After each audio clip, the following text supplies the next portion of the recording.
Saludos a todos ustedes. Estamos compartiendo una tarde más estudiando la palabra. Hoy quiero leer Gálatas 5 y compartir contigo, compartir ah, unos pensamientos que tengo acerca de este pasaje. La intención, como cada una de estas transmisiones que pongo estudiando y un pasaje de la Biblia, es simplemente leerlo y tratar de meditarlo y encontrar en el pasaje algunos principios, algunas verdades, algunos misterios que puedan servirnos hoy día para nuestra vida de fe, nuestra vida cristiana. Así que bienvenidos a esta transmisión. Gracias por estar con nosotros. Estamos en Gálatas 5. Vamos a leer la Biblia, vamos a comentarla. Y si quieres estar con nosotros, pues eres bienvenido. Estoy leyendo Gálatas 5 y tengo aquí frente a mí dos versiones. Tengo la nueva versión internacional por un lado, por mi lado derecho, y la versión 60, Reina Valera 1960. Y voy a estar brincando entre ellas. Esta vez, para la lectura de este pasaje, quiero basarme o quiero quedarme más claramente en la 60, porque estoy haciendo un estudio acerca de este capítulo por una serie de sermones que voy a predicar en los siguientes domingos. Y siempre que voy a predicar algo y siempre que estoy aprendiendo, me sirve compartirlo con alguien. La mayoría de las veces es mi esposa, algunas veces son los grupos pequeños que tenemos como iglesia, otras veces son amigos, muchas veces son libros, pero hoy también quise hacerlo a través de las redes sociales. Así que si quieres dejar algún comentario, si quieres retroalimentarme, si quieres compartirme tus puntos de vista, son bienvenidos. Así que gracias por estar aquí. Saludos a los que ya están conectados, a todos ustedes, ya sea que están aquí en Facebook, en YouTube. Saludos, gracias por estar aquí. Saludos a quienes nos siguen y comparten lo que nosotros compartimos a través de estas redes sociales. Bienvenidos y vamos a comenzar. Leo para ti Gálatas 5. Gálatas 5 dice así. Versión 60. Gálatas 5, versión 60. Estad pues... Ay, me trabé. Espera, necesito tomar un poco de agua. ¿Estás listo? Porque yo no. Ahora sí estoy listo. Gálatas 5, versión 60 dice: Estad pues firmes en la libertad con que Cristo nos hizo libres, y no estéis otra vez sujetos al yugo de esclavitud. Este pasaje me gusta mucho en la nueva versión internacional y lo voy a leer para ti. Dice: Cristo nos libertó para que vivamos en libertad. Por lo tanto, manténganse firmes y no se sometan nuevamente al yugo de la esclavitud. Pablo está escribiendo y te está escribiendo a ti, me está escribiendo a mí, específicamente le está escribiendo a los Gálatas. Y les dice: hey, si Cristo ya murió para que seas libre, no vayas y otra vez te pongas las cadenas de esclavitud. Y tan simple como es ese pasaje al iniciar, es bastante profundo y contextual para nosotros hoy. Porque muchos quienes hemos conocido de Dios, hemos conocido la palabra, hemos conocido a Jesús, hemos conocido a esta esperanza que tenemos en Cristo y la libertad que tenemos en Él, tan pronto como la conocemos y la empezamos a disfrutar, por alguna razón pareciera ser que momentos después nos olvidamos, o pareciera ser que si antes estábamos atados con cadenas y Cristo vino y nos las sacó, nosotros queremos volver a ir y a ponérnoslas. Por varias razones que vamos a encontrar aquí.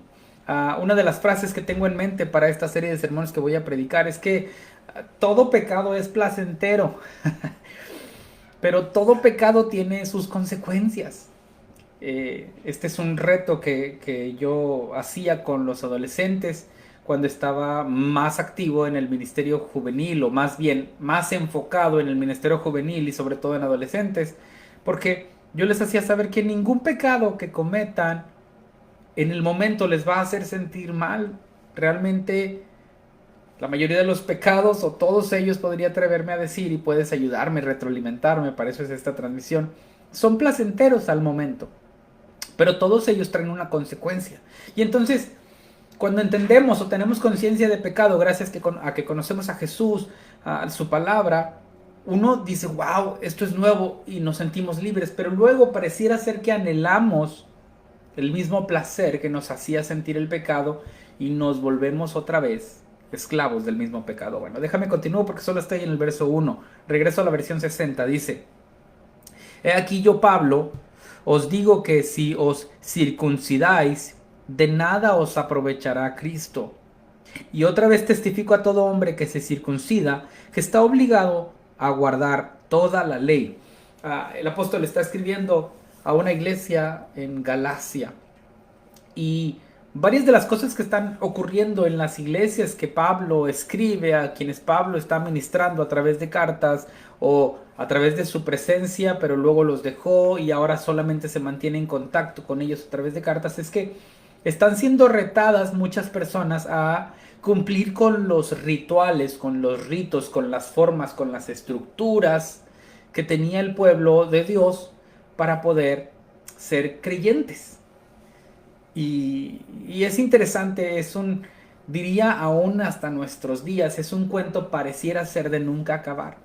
Porque hay personas que aseguran, que dicen, que enseñan que para ser cristiano tienes que cumplir ciertos rituales y ciertas normas. Y vas a descubrir esto aun cuando brincas de iglesia en iglesia, y ojalá no seas de ellos, pero si eres de ellos seguramente te has dado cuenta, ¿no? Para servir en esta iglesia tienes que ponerte este tipo de ropa, para servir en aquella iglesia tienes que asistir a este tipo de reuniones, para servir en la otra iglesia tienes que hablar de cierta manera, y se vuelven ritos. En el tiempo de la iglesia en Galacia, en el tiempo de los Gálatas, una de las cosas que estaba presente en la concepción cultural acerca de seguir a Cristo, de ser parte de su pueblo, era circuncidarse. Y este es un procedimiento quirúrgico, médico, que tenían que hacer los judíos, que tiene que ver con retirar el prepucio de sus cuerpos, específicamente.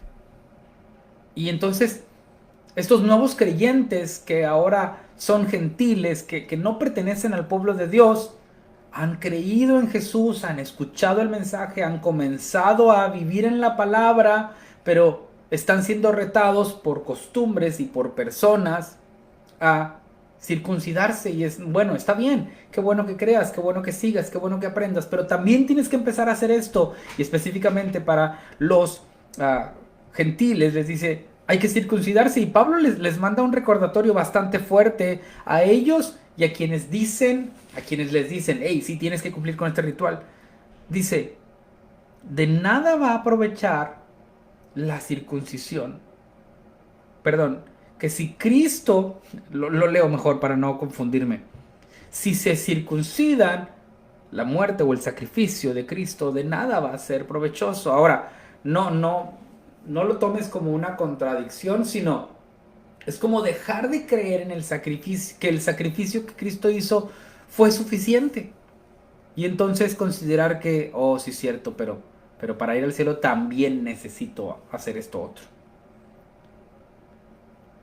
Versículo 3 dice, y otra vez testifico que si vas a guardar una cosa de la ley, es decir, la circuncisión, entonces también deberías guardar todo lo demás, porque lo interesante es que les están enseñando a estos Gálatas que tienen que circuncidarse, pero como si eso fuera lo único o lo más importante. Y Pablo dice, ok, ¿quieres medirte por la ley? Entonces haz toda la ley para que puedas llegar al cielo, para que puedas ser salvo. Entonces dice, ¿de qué sirvió, comillas agregadas, que Cristo se haya sacrificado enteramente por ti si al final tú pretendes encontrar tu salvación cumpliendo la ley? Y recuerda lo que dice el versículo 1. Al final fuiste libre y pareciera ser que otra vez te vuelves esclavo. A veces esclavo del pecado, a veces esclavo de la ley. Te estás otra vez metiendo en el mismo problema del que Cristo ya te había hecho libre. Sigo leyendo versículo 4.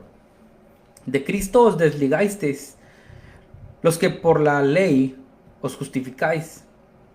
De la gracia habéis caído. Y este es un versículo bastante interesante. Déjame leo el mismo versículo en la Nueva Versión Internacional. Dice, aquellos de entre ustedes que tratan de ser justificados por la ley han roto con Cristo, han caído de la gracia. Y esto es a lo que me refería, a lo que en mis palabras anteriores. Oye, si ya recibiste la gracia de Dios y si ya recibiste el perdón y decides otra vez empezar a ser juzgado bajo la ley, entonces ¿qué sentido tiene? Has caído de la gracia de Dios literalmente, es decir, preferiste ser juzgado por la ley y no disfrutar la gracia que Cristo ya ha ofrecido. 5. Pues nosotros por el Espíritu aguardamos por fe la esperanza de la justicia. Porque en Cristo Jesús ni la circuncisión vale algo, ni la incircuncisión, sino la fe que obra por el amor. Y esta tal vez pueda ser el ejemplo más simple de la manera en que tú y yo deberíamos de buscar a Jesús. Y es con toda nuestra fe. A veces hasta hoy en día nuestra fe se vuelve una fe religiosa. Y oramos por religión. Y damos nuestras ofrendas y diezmos por religión. Y asistimos a las reuniones de entre semana o de fin de semana por religión. Es decir, no hay una convicción real en nuestra mente y corazón para hacer lo que hacemos en la vida cristiana. Y ese se vuelve un problema. Porque se vuelve una estructura sobre lo que debería ser una fe genuina. Se vuelve una religión sobre lo que debería ser una fe genuina. Se vuelve un trabajo, se vuelve un compromiso, se vuelve una tarea, se vuelve una responsabilidad y no una convicción real. Y eso es lo que tal vez Pablo está queriendo comunicarles. Hey, que no entienden, que de nada vale. ¿Quieren circuncidarse? Denle, háganlo. No están circuncidados, no se preocupen. Ni esto vale. Lo que vale es la fe que ustedes puedan tener para recibir la justicia de Dios. Versículo 7 dice,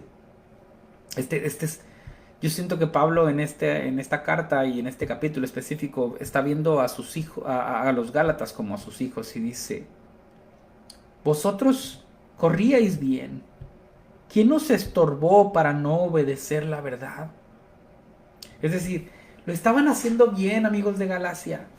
Iban bien, su fe estaba bien.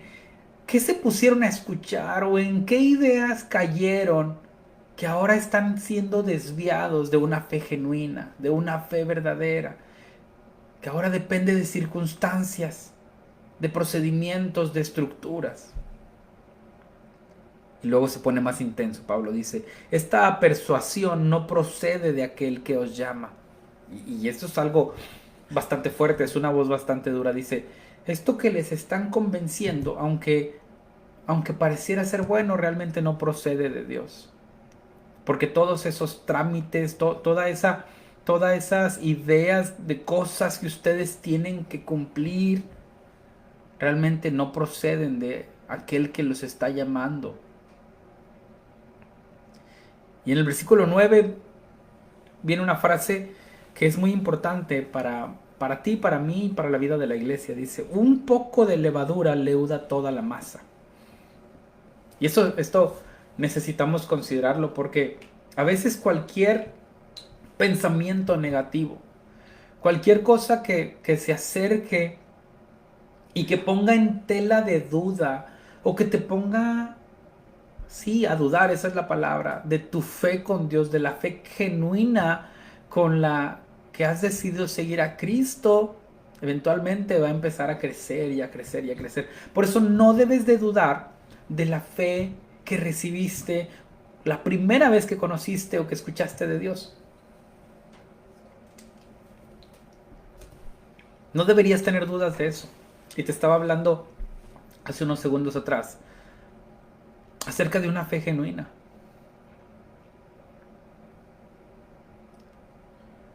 Algunos de ustedes saben que mi vida completa ha sido en la iglesia. Soy nieto de pastor. Soy hijo de 2 pastores. Hoy tengo el privilegio de ser pastor. Caminé bajo los pies de mis padres como pastores, del pastor Carlos Robles. Estuve cerca de muchos otros líderes quienes fueron pastores. Me ayudó en mi ministerio de las personas primeras que confiaron en mí. Está la pastora Lourdes Hernández. Están otros amigos pastores con los que he caminado. Ah, mi anterior pastor o el pastor final que tuve antes de tomar esta posición que ahora tengo es el pastor Eliezer. Es decir, he estado rodeado de la vida cristiana y me atrevo a decir la vida pastoral. Pero no fue hasta que, es algo fuerte lo que voy a compartir contigo, que mi hija tuvo su accidente en los dedos. Algunos de ustedes conocen esta historia. Que mi oración, voy a decirlo de esta manera, porque creo que oraba bien, pero mi oración cambió de nivel. No fue sino hasta que tuve una real crisis que me llevó a hablar con Dios, a orar con Dios de una manera distinta, que crecí. Me di cuenta que sí oraba. Créeme, por favor. Pero cuando mi pequeña sufrió su accidente, puedo atreverme a confesarte que empecé a orar con una fe genuina y distinta a la que tenía antes. Conocí a Dios a través de la oración de una manera diferente. ¿Y sabes qué pasó? Empecé a ver milagros. Empecé a notarlos en mí, en la vida de mi hija especialmente, pero en mi vida, en la vida de mi familia, en la vida de la iglesia que ahora pastoreo. Lo mismo ocurrió en otro episodio de mi vida con la palabra de Dios. Lo mismo ocurrió en otro episodio de mi vida con la adoración a Dios. Te voy a contar una de tantas historias que me han pasado, pero hubo una en específico. En ese tiempo estaba como ministro de alabanza y estaba liderando un campamento. Y de pronto nos avisaron que venía una fuerte lluvia que probablemente se iba a convertir en huracán. Y era la primera noche, la noche de inauguración, y aunque eventualmente estos pronósticos venían hasta el día probablemente jueves, esa noche me sentí retado por Dios a orar y a clamar y a adorar de una manera distinta. Y recuerdo que empezamos a orar y a cantar y a adorar, y se empezó a venir la lluvia. Y obviamente estás en un campamento al aire libre y se corren riesgos porque tienes sonido y aparatos y los instrumentos se mojan. Pero tuve una convicción distinta y esa convicción fue: sigue adorando. Aún en medio de la tormenta, sigue adorando. Puedo decirte que no siempre me pasa y que no sé si es alguna recomendación que yo debo hacer para todo mundo en todos los campamentos, pero en ese campamento específicamente tuve una convicción de seguir adorando. Y volteé y los músicos estaban viendo y decidieron dejar de tocar, bien con ellos, nada en contra. Guardaron sus instrumentos, las personas encargadas del equipo de sonido empezaron a ponerlos en los cases para guardarlos, para que no se echaran a perder, porque teníamos un campamento todavía que seguir por delante. Y le dije a los chicos que estaban en ese lugar, no muchos, vamos a seguir adorando, y empezamos a cantar. Y hay un canto que tengo en mi mente, lo tengo grabado claramente, que es aquel que dice: Dios más grande que mi respirar y mi vivir, Dios. Ah, Ese canto, y empezamos a cantar y a cantar y a cantar. Y algunos se fueron del lugar para atender sus carpas y sus cosas personales, pero la mayoría se quedó. Y vivimos una noche de adoración extraordinaria. Y mi adoración a Dios cambió. A eso me refiero cuando te comparto que tú necesitas tener una experiencia distinta. Y no dejes que nada ni nadie, ninguna estructura mental, ninguna religión cambie aquello que te motiva a amar a Dios con todo tu corazón, que motiva tu fe, que cambia tus pensamientos, que te permite entregarte completamente. ¿Tiene sentido para ti lo que estoy diciendo? Ahora, después de experimentar eso en un campamento de adoración, ahora después de haber experimentado eso con mi hija Isa y ver el milagro de vida donde los doctores decían que había muerte, mi oración ha cambiado. Y una de las determinaciones que quiero tener en mi vida es escuchar esto que dice Pablo para mí. Hey, Johnny, es como si Pablo me diera un zape. ¡Pah! ¿Quién te está convenciendo de una cosa diferente? No te dejes persuadir, no dejes que un poco de levadura traiga dudas en ti, no dejes que una pequeña duda, que unas que preguntas extrañas cambien la fe que tienes. Déjame sigo leyendo ah, porque quiero avanzar. Hay tanto que decir. Dice versículo 10. Yo confío respecto de vosotros en el Señor que no pensaréis de otro modo. Mas el que os perturba llevará la sentencia, quien quiera que sea. Es decir, aquel que te está haciendo dudar de tu fe tiene una sentencia.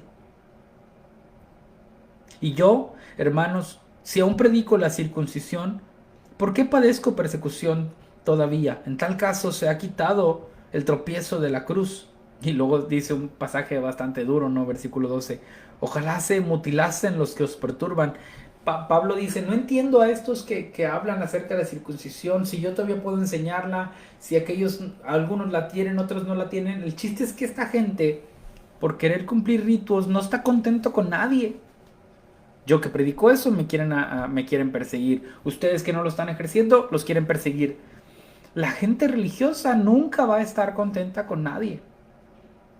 Y eso es interesante porque lo que importa otra vez es que tú y yo podamos tener una fe genuina. Versículo 13 y 14. Bueno, 13 vamos a mantenerlo, dice. Porque vosotros, hermanos, a libertad fuisteis llamados. Solamente que no uséis la libertad como ocasión para la carne, sino servíos por amor los unos a los otros. Y este pasaje quiero leerlo también en versión internacional. Dice, les hablo así, hermanos, porque ustedes han sido llamados a ser libres, pero no se valgan de esa libertad para dar rienda suelta a sus pasiones. Más bien sírvanse unos a otros con amor. Este pasaje es simple de entender, pero difícil de llevar a cabo.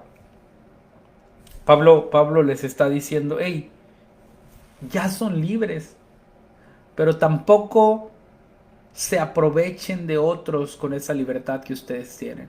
Y no se aprovechen, déjame agregar este énfasis, de Dios con esa libertad que ustedes tienen. Oh, como yo ya soy libre, yo ya puedo hacer esto, yo ya puedo hacer lo otro, yo ya puedo tomar decisiones equivocadas, al que ya me hizo libre. Yo puedo hacer lo que se me antoje. No, tienes una libertad, pero no te aproveches de esa libertad. Esa libertad te permite ser libre para servir a otros con amor. Y esta figura la estaba platicando con alguien hace días. ¿Estás esclavizado por el pecado? Entonces llega Cristo y te hace libre. Pero tú mismo, por decisión propia, decides ser esclavo de Cristo. Es decir, es una libertad acerca de la condenación eterna, de la muerte eterna, del juicio, pero ahora eres esclavo por amor. Ahora, es más, ni siquiera le tienes que decir, ponme cadenas, yo te seguiré y obedeceré lo que quiera que hagas, por amor. Y cuando te encuentras con Jesús y ahora te dices esclavo de Él, siervo de Él, su mandato como jefe, como amo, como Señor, es que tú sirvas a otros con amor. Esa es la intención de la libertad que tienes. Así que ni tú ni yo tenemos derecho de juzgar a otros hermanos en la fe. Lo que tendríamos que hacer es ayudarlos a crecer en la fe. Escuché a un predicador que probablemente algunos de ustedes conocen, que se llama Dante Gebel, que no puedo asegurar que esta frase sea de él, pero yo se la escuché a él. Y él dice que el ejército cristiano, el ejército de Dios, es el único que mata a sus compañeros en el campo de batalla, que los acaba, que les da el tiro de gracia, el tiro final. Es un hecho que todos podemos caer, aún líderes y pastores pueden caer.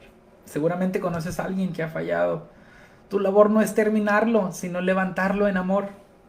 No te sirvas de la libertad que tienes como para juzgarlo más. Versículo 14 dice, porque toda la ley en esta sola palabra se cumple, amarás a tu prójimo como a ti mismo. Y me llama la atención, si entendiéramos esa palabra, si solamente eso lo entendiéramos, que toda la ley de Cristo, todos los mandamientos que quiere cumplir se resumen en solamente uno, amarás a tu prójimo como a ti mismo. Jesús dijo 2 mandamientos. Estoy hablando de la carta a los Gálatas, específicamente este pasaje. Jesús dijo que el primero es amarás al Señor tu Dios con todo tu corazón. No estoy cambiando eso, pero estoy haciendo referencia en Gálatas para aquellos que son bastante específicos en seguir mis palabras. Dice, si solamente sigues este mandamiento no tendrías problema con otra parte de la ley. Ama a tu prójimo, pero ámalo como a ti mismo. No tendríamos hambre en el mundo, no tendríamos guerras, no tendríamos conflictos, no tendríamos envidias ni celos. No tendríamos problema con compartir aquello que tenemos. No tenemos dificultad con ser bendecidos para bendecir a otros. No seríamos egoístas. No competiríamos entre nosotros.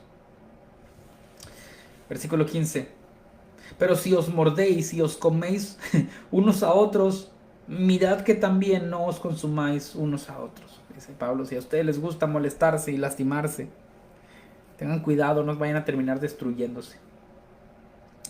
Y voy a ir a la parte central, llevo varios minutos, pero voy a ir a la parte central de lo que quiero usar como base bíblica para los sermones que voy a compartir. Obviamente tengo que usar el contexto y por eso lo leí de Gálatas 5 y ya leí todo el anterior, pero estoy solamente en Gálatas 5 hoy en esta transmisión. Y leo para ti Gálatas 5, 16 al 26, ¿ok? 10 versículos más si quieres quedarte aquí conmigo en este video. Dice, digo pues, andad en el Espíritu y no satisfagáis los deseos de la carne. Nueva Versión Internacional lo dice de esta manera. Así que les digo, vivan por el Espíritu y no seguirán los deseos de la naturaleza pecaminosa. Son un poquito distintas las maneras de observarlo, pero ambas nos ayudan. Dice, vive por el Espíritu. Y si vives por el Espíritu, no tienes que estar pensando en los deseos de la carne. Si vives por el Espíritu, no vas a tener problema en luchar contra los deseos de la carne. Si la vida en el Espíritu es una prioridad para ti, no va a haber problema con andar cayendo en las tentaciones que atraen los deseos de la carne. Pero créeme, sé que es difícil. Sé que luchas con eso como yo lucho con eso. Pero esta es la recomendación. Anda en el Espíritu. Y qué fácil y difícil se oye en eso, ¿no? Se oye difícil poder caminar entre nubes todo el tiempo. Porque significa que ahora mientras vas a hacer la comida, o mientras estás platicando con una persona en tu trabajo, o mientras vas a la escuela, todo lo vas a ver con ojos espirituales. Significa que cada palabra que vas a decidir, que vas a hablar, que cada decisión que vas a tomar, que cada acción que vas a hacer, lo vas a hacer con decisiones espirituales. Es decir, considerando, número uno, al Señor como el Dios sobre todas las cosas, para agregar lo que dijo Jesús, pero como dice Pablo, considerando a tu prójimo como a ti mismo, pero considerando que Dios tiene el control de todas las cosas, pero considerando que es Él en ti y a través de ti para todas las cosas. Y entonces Pablo empieza a explicar lo que dice en el versículo 16. Pablo dice, porque el deseo de la carne es contra el espíritu, y el del espíritu es contra la carne. Y estos se oponen entre sí para que no hagáis lo que quisierais. Y aquí Pablo se pone como yo y como tú en una realidad de este mundo. Aunque quieres hacerla bueno, las cosas de la carne te jalan. Y mientras estás haciendo las cosas de la carne, te acuerdas y dices, oh, debería ser bueno. Constantemente hay una lucha dentro de ti. Está luchando los deseos de la carne contra el fruto del espíritu. Está luchando entre sí. Por eso dice Pablo, concéntrate, enfoca tu atención, dirige tus pensamientos hacia tener una vida en el espíritu. Versículo 18 intenta cambiar un poquito o explicarnos de otra manera lo que está diciendo. Dice, pero si sois guiados por el espíritu, no estáis bajo la ley. Es decir, mantente guiado por el Espíritu y ya no vas a tener una condenación por aquellas cosas que dice la ley que debes o no debes hacer. Y entonces empieza a explicar lo que son las obras de la carne. Dice, y manifiestas. Acá versículo 19, pero en Nueva Versión Internacional dice, Las obras de la naturaleza pecaminosa se conocen bien, manifiestas, es decir, no hay una cosa de la carne, del deseo de la carne que esté oculta. Todo se conoce bien, se sabe bien. Y te leo la lista en versión 60, dice, las obras de la carne son adulterio, fornicación, inmundicia, lascivia. Estas cuatro tienen que ver con situaciones sexuales. Idolatría, hechicerías, enemistades. Idolatría y hechicerías tienen que ver con cosas como brujería y con adorar a otros dioses. Enemistades, pleitos, celos, iras, contiendas, disensiones. Hasta ahí tiene que ver con nuestra relación con otras personas. Herejías, eso tiene que ver con hablar mal de Dios. Envidias, otras personas. Homicidios, otras personas. Borracheras, afectación a ti mismo y bueno, eventualmente a otras personas, orgías, cosas sexuales y cosas semejantes a estas, acerca de las cuales os amonesto, como ya os lo he dicho antes, que los que practican tales cosas no van a heredar el reino de Dios. Y me llama la atención como Pablo a veces es muy duro y aquí pareciera ser que solo saca la tarjeta amarilla. Dice, todo esto merece que tengas una tarjeta amarilla. Ahora, la razón por la que amonesta, y para los que nos gusta el fútbol u otros deportes, es que la amonestación es una advertencia. Pablo no está diciendo, si ya hiciste esto tienes tarjeta roja. Pablo está diciendo, tienes una amonestación.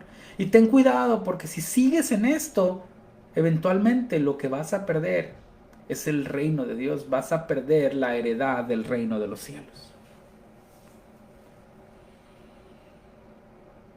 Son las obras de la carne. Y todo esto es aquello que te causa un placer temporal, pero te quita un placer eterno. Dice, si sigues haciendo esto, estas cosas temporales, adulterio, idolatría, enemistades, disensiones, envidias, borracheras, lo que estás perdiendo, tal vez hoy estás disfrutando eso, por esto al inicio dije, todo pecado es placentero en el momento, pero tiene consecuencias eternas. Al final, si no logras mantener una vida en el espíritu y empiezas a caer en esto, lo que vas a perder es la eternidad que Dios ha puesto en tu corazón. Cuando te hizo libre por tu causa.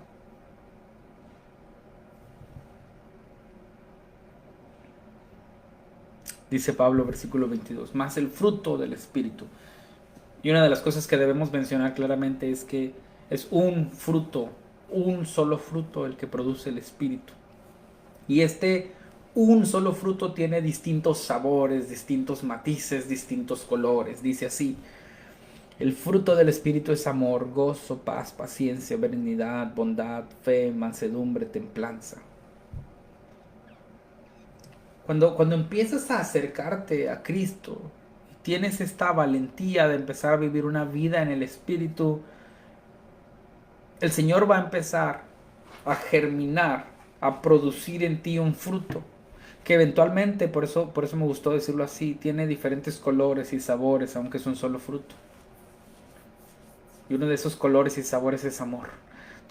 Cuando empiezas a vivir en el Espíritu, la semilla se planta en ti y empieza a germinar un amor que tú no controlas, simplemente empieza a crecer dentro de ti. Un gozo, una paz, una paciencia, te empiezas a convertir en alguien distinto.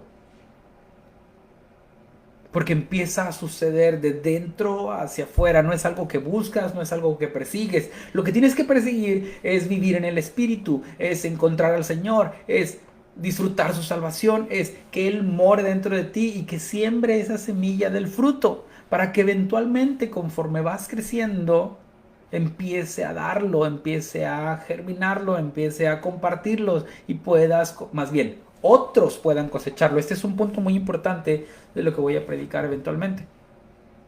Fíjate cómo todo fruto no es para el árbol que lo produce. Todo fruto es para compartir. Así que el fruto del amor en ti tiene que terminar en alguien más. El fruto o el sabor del fruto de la paciencia en ti tiene que recibirlo alguien más. Del gozo, alguien más tiene que notarlo.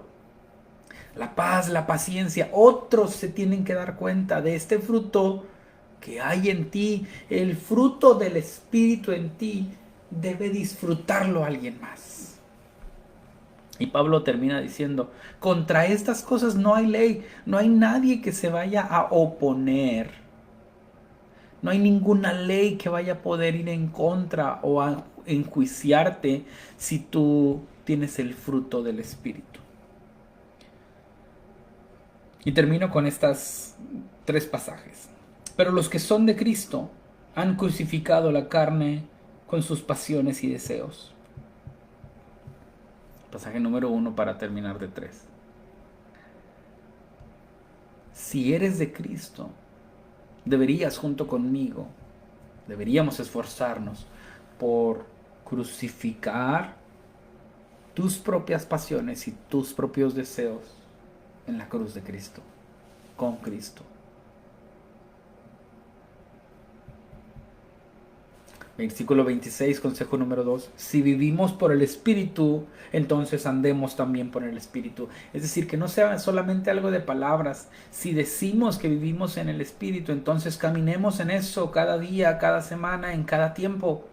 Que no sea solamente de palabras hacia afuera, sino que sea algo real en nuestro ser. Que las personas se den cuenta. Y termina diciendo Pablo en este capítulo número 5 un consejo bastante práctico. Dice, y que todo esto del fruto del Espíritu, dice, no nos hagamos vanagloriosos, irritándonos unos a otros, envidiándonos unos a otros. No se trata de quién eres, se trata de quién es Dios en ti. No se trata de el fruto que tú produces, sino de quién lo produce en ti. No se trata de que te beneficies con tu propio fruto, sino que otros reciban el fruto que tú estás dando. No se trata solamente de un placer temporal, sino de que disfrutes un placer eterno. No se trata solamente de que satisfagas lo que tú quieres, sino que cumplas la voluntad de aquel que te llamó. No se trata solamente de que seas libre por un ratito, sino de que seas libre por la eternidad. Esto es Gálatas 5. Son pensamientos que he estado generando en mi mente para una serie de sermones que voy a predicar en próximos días. Espero que algo de lo que hayamos dicho haya sido de bendición para tu vida. Cuídate mucho, déjame aquí tus comentarios, tus pensamientos, tus ideas. Y gracias por estar conmigo, gracias a los que se conectan en vivo, gracias a los que están viendo esto grabado, gracias a los que comparten estrellas o apoyan el contenido y lo comparten con alguien más. Espero que tengas una buena tarde, espero que Dios te bendiga, que Dios sea contigo. Disfruta el día y cualquier cosa, déjame ayudarte, ya sabes, si en algo puedo servirte, cuenta conmigo. Nos vemos en la próxima. Bye bye.